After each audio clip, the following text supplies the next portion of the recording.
Chapter 55. Daisies in the shape of an elf. As soon as we left the office, the Ravens led Sam up another staircase. She glanced back at us uneasily, but Helgi had been pretty clear that the rest of us weren't invited. Alex turned on her heel and marched off in the opposite direction.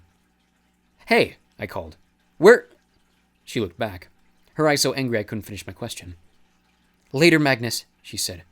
"I have to—" She made a strangling gesture with her hands. "Just later." That left me with Blitzen and Hearthstone, who were both swaying on their feet. "You guys want to—" "Sleep," Blitzen said. "Please. Immediately." I led them back to my room. The three of us camped in the grass in the middle of my atrium.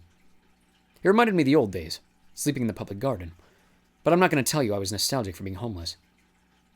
Homelessness is not something any sane person would ever be nostalgic about. Still, like I said, it was a lot simpler than being an undead warrior who chased fugitive gods across the 9 worlds, and conducted serious conversations while a monstrous squirrel made faces at you in the window. Hearthstone conked out first. He curled up, sighed gently, and went right to sleep. When he was still, despite his black clothes, he seemed to blend into the shadows of the grass. Maybe it was elf camouflage, a remnant of the time when they were one with nature. Blitz wedged his back against a tree and stared at Hearth with concern. "We're going to Blitzen's best tomorrow," he told me. "Reopen the shop. Spend a few weeks trying to regroup and get back to whatever normal is. Before we have to go and fight..." The prospect of taking on Loki again was so daunting he couldn't even finish the thought. I felt guilty that I hadn't considered Hearthstone's grief the past few days. I'd been too preoccupied with Thor's stupid TV hammer. "It's a good idea," I said.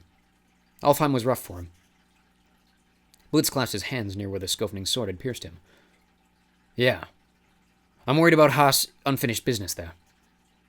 "I wish I'd been more help to him," I said. To both of you." "Nah, kid. Some kinds of help you have to do for yourself. He's got a dad-shaped hole in his heart. You can't do anything about that." "His dad'll never be a nice guy." "No kidding. But Hearth has to come to terms with that. Sooner or later, he'll have to go back and face him. Get his inheritance ruined back, one way or another. When and how that'll happen, though." He shrugged helplessly. I thought about my Uncle Randolph. How'd you decide when someone was irretrievably lost? When they were so evil or toxic or just plain set in their ways that you had to face the fact they were never going to change? How long could you keep trying to save them? And when did you give up and grieve for them as though they were dead? It was easy for me to advise Hearthstone on his father. The dude was way past horrible. But my own uncle, who'd gotten me killed, stabbed my friend, and freed the god of evil, I still couldn't quite bring myself to write him off. Blitzen patted my hand. "Whatever happens, kid, we'll be ready when you need us. We'll see this through and get Loki back in chains, even if I have to make those chains myself." "Yours would be a lot more fashionable," I said. Blitz's mouth twitched. Yeah, they would. And don't feel guilty, kid. You did good." I wasn't so sure about that. What had I accomplished? I felt like I'd spent the last 60 days scrambling around doing damage control, trying to keep my friends alive, trying to minimize the fallout from Loki's plot. I imagined what Samira would say. "That's enough, Magnus." She'd probably point out that I'd helped Amir. I'd managed to heal Blitzen. I'd gotten Thor's assault team into the giant's lair to retrieve the hammer. I'd bowled a really mean game of doubles with my partner, the African bush elephant. Still, Loki was free. He'd hurt Sam. He'd crushed her confidence badly. And then there was the little thing about all the 9 worlds now at risk of being thrown into chaos. "I feel terrible, Blitz," I admitted.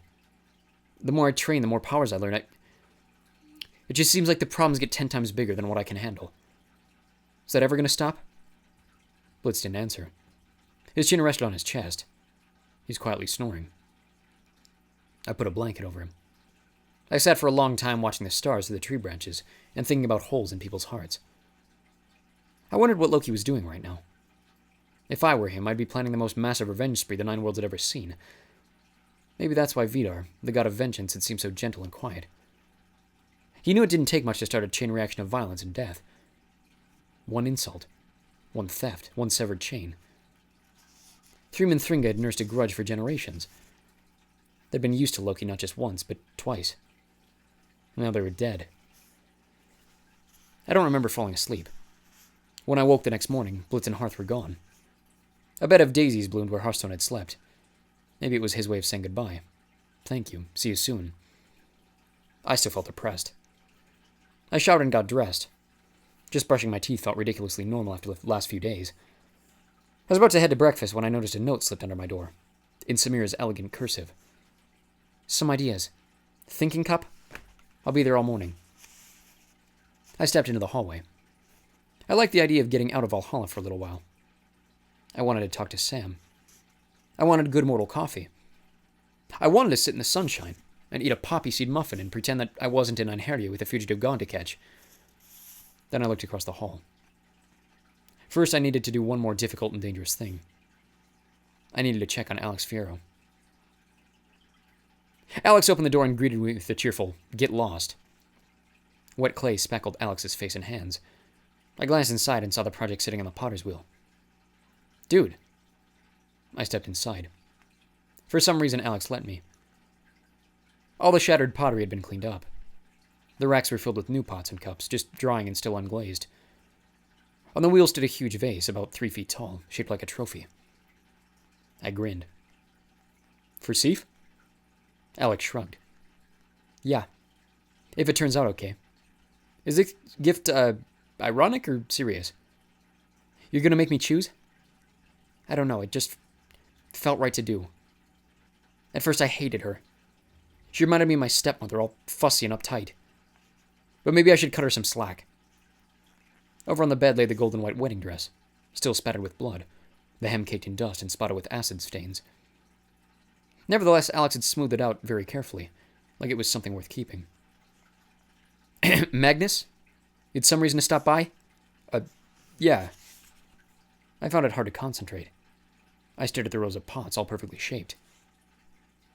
You made these all last night? I picked one up. Alex took it out of my hands. No, you can't touch it, Magnus. Thanks for asking, Magnus. Yes, most of these were last night. I couldn't sleep.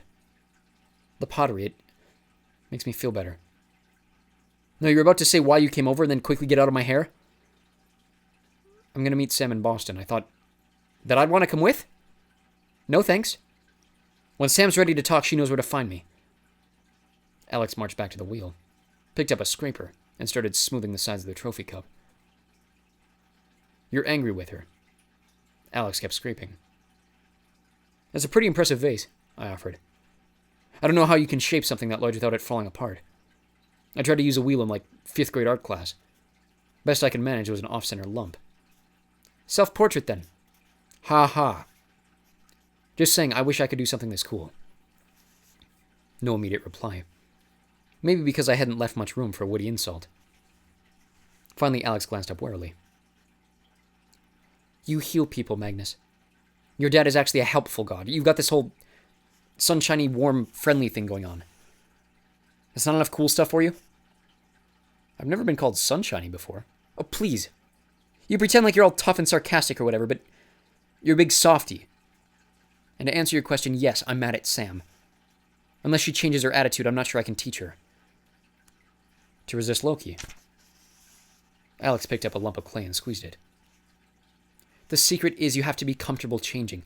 All the time. You have to make Loki's power your power. Like your tattoo.